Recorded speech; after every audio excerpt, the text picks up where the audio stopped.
Millions in Syria and Iraq are facing water shortages as the region's longest river, the Euphrates, dries up. Musk is known for tackling huge issues like space travel, electric cars, and clean energy. But when he speaks up about the environment, especially something as ancient and important as the Euphrates, it's definitely worth paying attention to. Recently, he shared his thoughts on the Euphrates drying up and what that could mean, not just for the Middle East, but for all of us.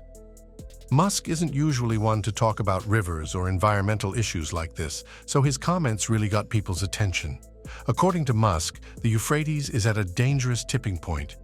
He mentioned that if the river keeps drying up at the current rate, it could lead to severe consequences.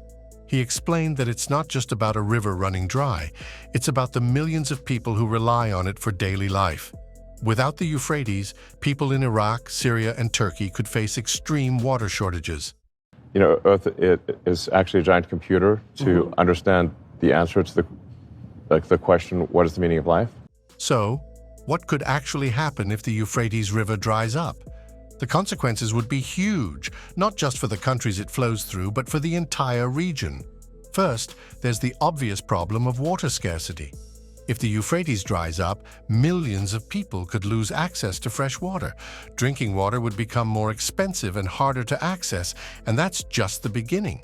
Agriculture would take a big hit too. Farmers in Iraq, Syria, and Turkey depend on the Euphrates to water their crops and keep their animals healthy.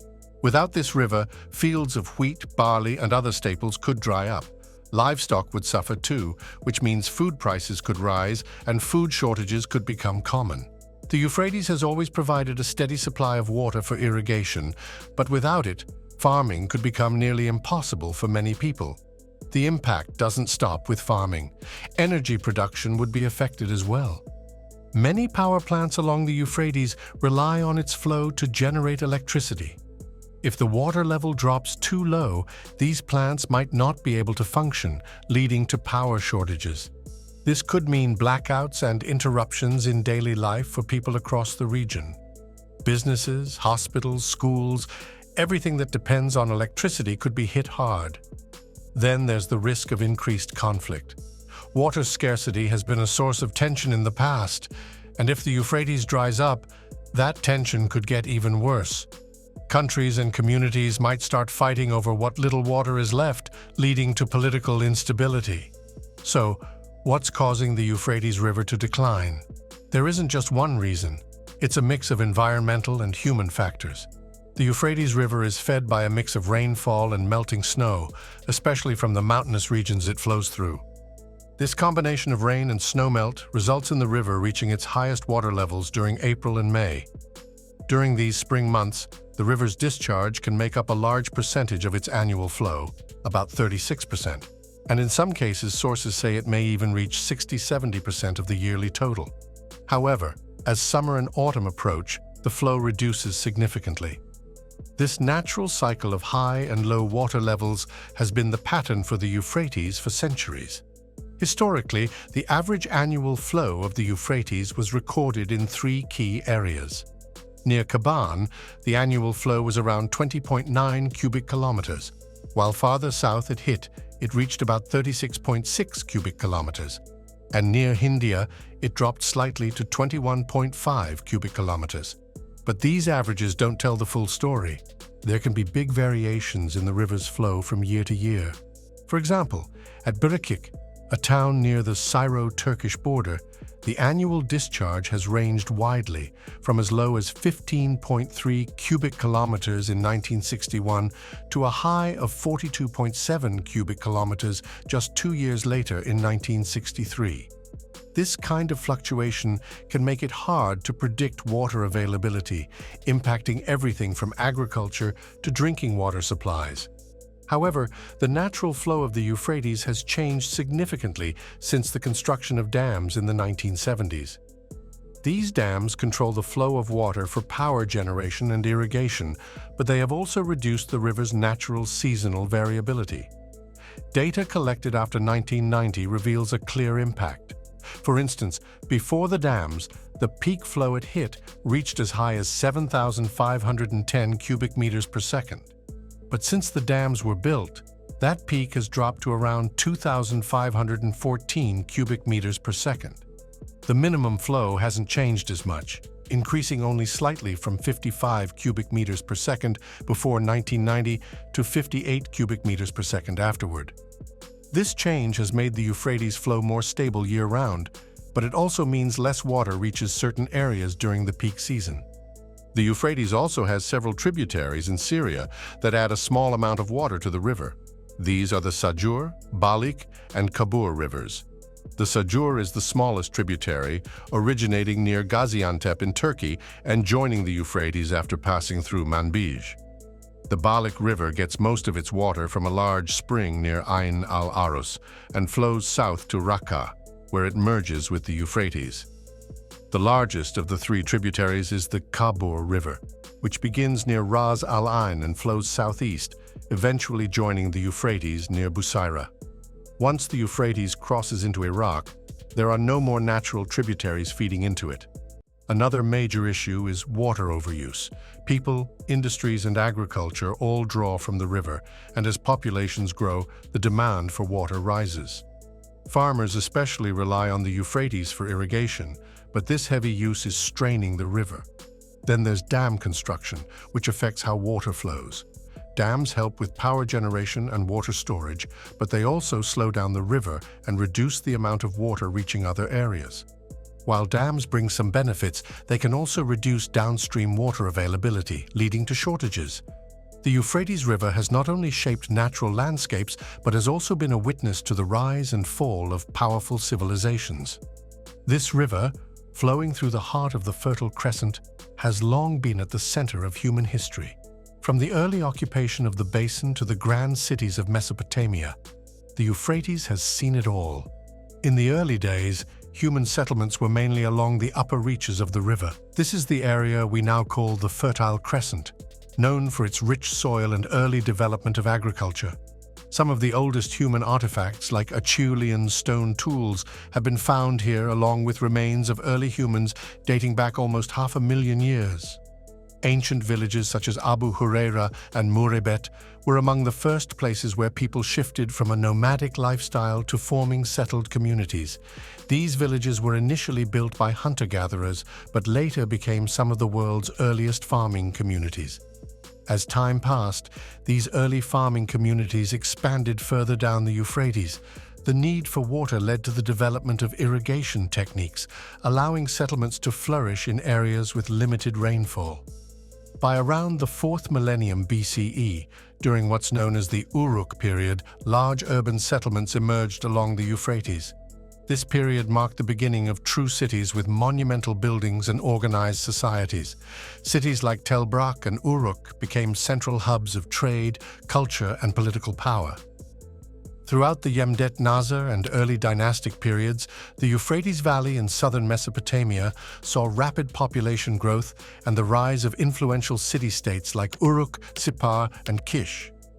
Many of these cities were built along the river's canals, which have since dried up but remain visible through remote sensing technology. The prosperity of the Euphrates basin attracted the attention of powerful empires, and over time, many rulers fought for control over this vital resource. Empires like the Akkadian and Ur-III unified large portions of the Euphrates basin, expanding their influence over modern-day Iraq and Syria. Later, the Babylonian Empire under Hammurabi also brought the river under its rule.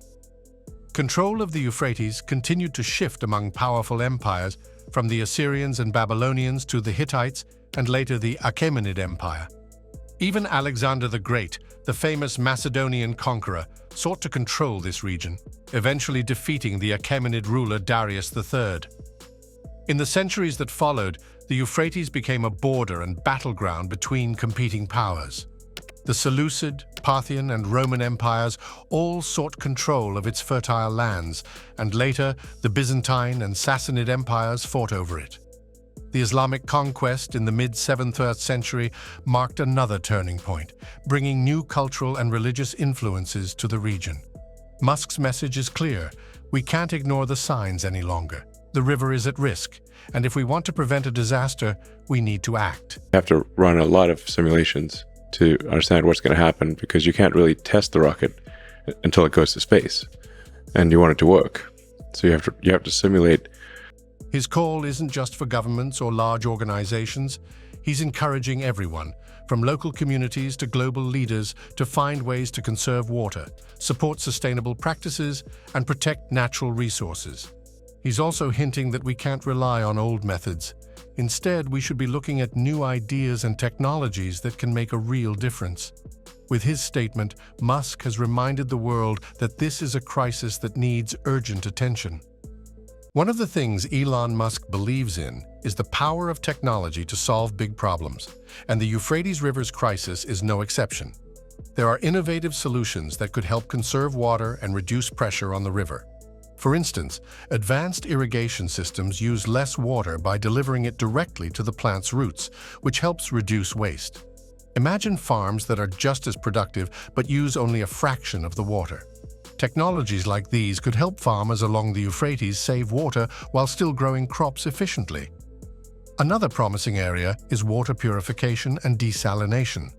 While these systems are expensive, advancements are making them more affordable and efficient. Desalination, which turns salt water into fresh water, could provide alternative sources of water and take some pressure off rivers like the Euphrates.